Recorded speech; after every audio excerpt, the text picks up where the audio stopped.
मुझे मेरे गांव में जाके लोगों ने कह दिया कि ये रवीश नहीं, इनका नाम रवीशुद्दीन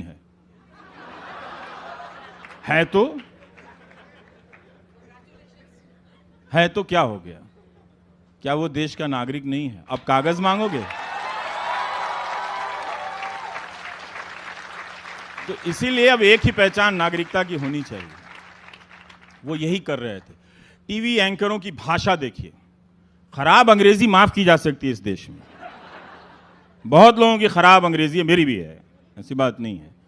लेकिन उस अंग्रेजी का इस्तेमाल करके सबसे पहले जब आप अपनी नागरिकता कब हारते हैं? जब भाषा हार जाते हैं। नागरिकता हासिल करने के लिए जरूरी हो कि भाषा में एक तरह का संयम और समानता हो, उसमें प्यार हो, उसमें स्पेस हो। जब ये सारी चीजें खत्म कर दी गई और you where is the liberal tonight,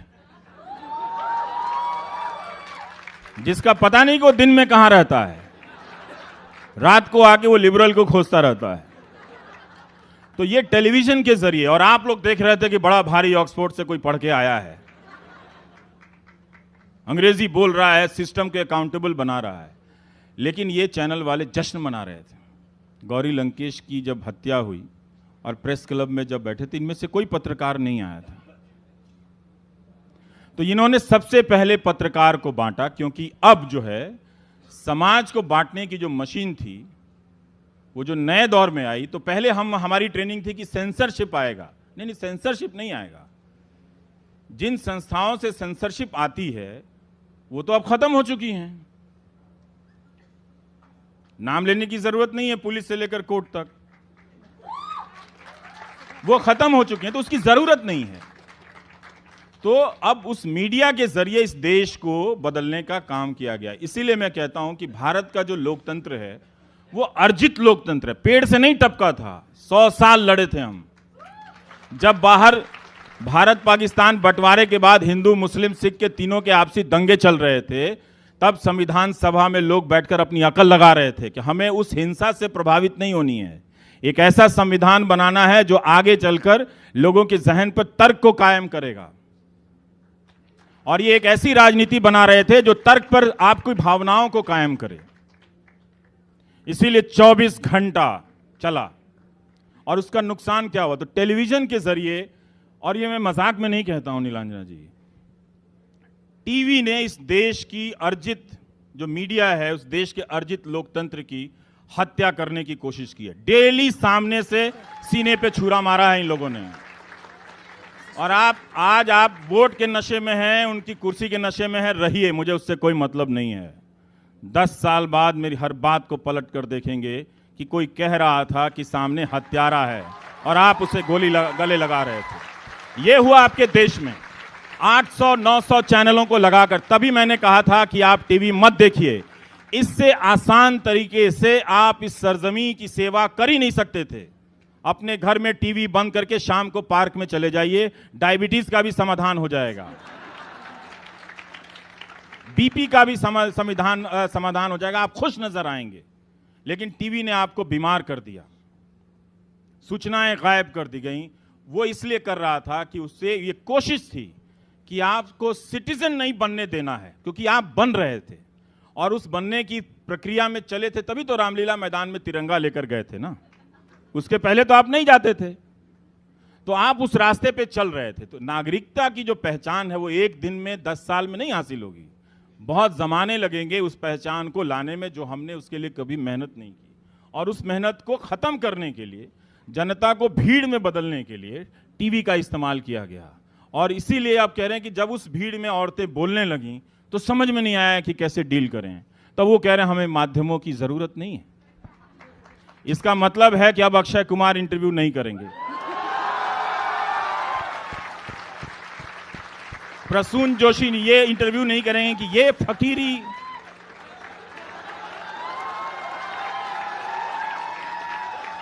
Where did you get this, boss? That fakiri is amazing.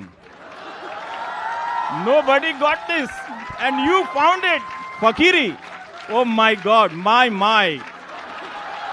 Here we are sitting in London. and we found fakiri. Let's have fakiri tonight. Let's hit the floor, let's dance. We have got the fakiri. ये उस गायक ने लिखा जिसको पैसे और शोहरत की कमी नहीं थी।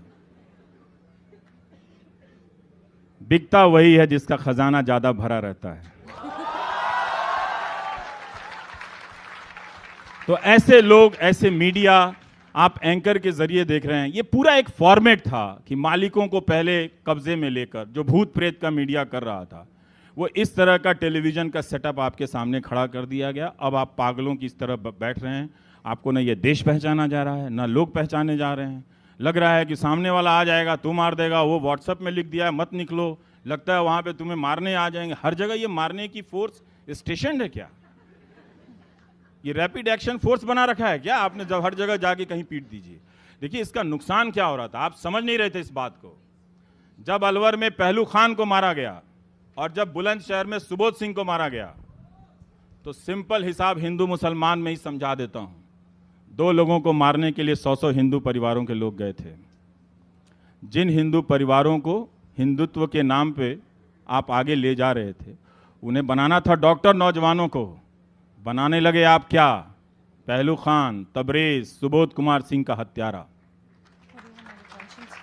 तो आपके घरों के बच्चे हत्यारे में ना बदलें, इसलिए बोलने आया था कि इसको बंद कर दो। इसके बगैर भी आप उन्हें पसंद कर सकते हैं बिल्कुल, और आपको अच्छा लगेगा पसंद करके। क्योंकि जब भी ये बात होती है, एक फोन आता है, बोलने से क्या होगा, इस बार उन्हें 400 सीट आ जाएगी, 545 आ जाए, उससे क्या होगा? हम उनके सीटों को हराने के लिए नहीं बोल रहे हैं। हम अभी भी नहीं बोल रहे हैं कि आप उनसे दूर चले जाइए।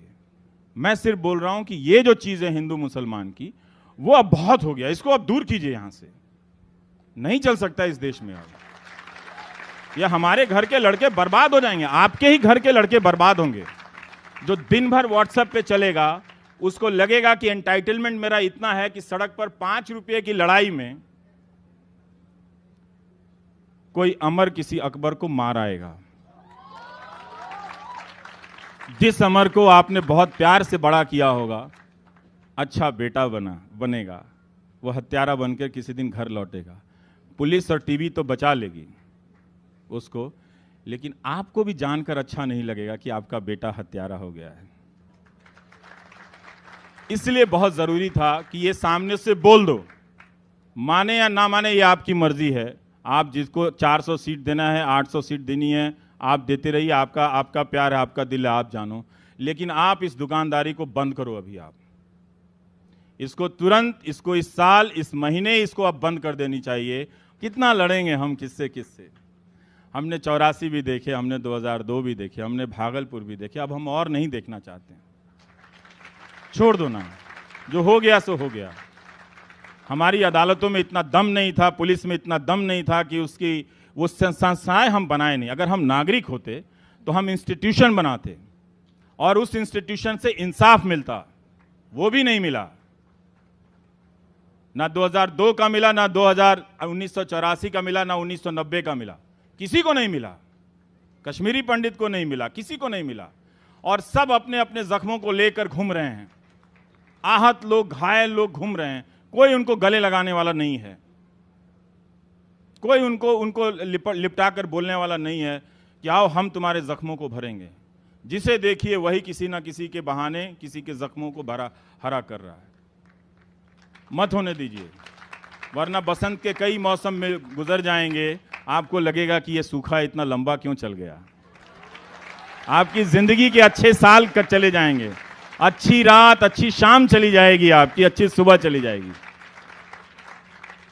उन्हीं से कहिएगा इस बार जब आएंगे, हमने तुम्हारे 25 लाख के कपड़े देखे थे, अब प्लीज अब आप कपड़े मत पहचानो, छोड़ दो। अब आप छोड़ दो। आप हमारा वोट चाहिए ना, हम देते हैं वोट आपको, लो वोट, लेकिन बदले में चोट मत दो किसी को मत दो कि किसी को तकलीफ हो जाए।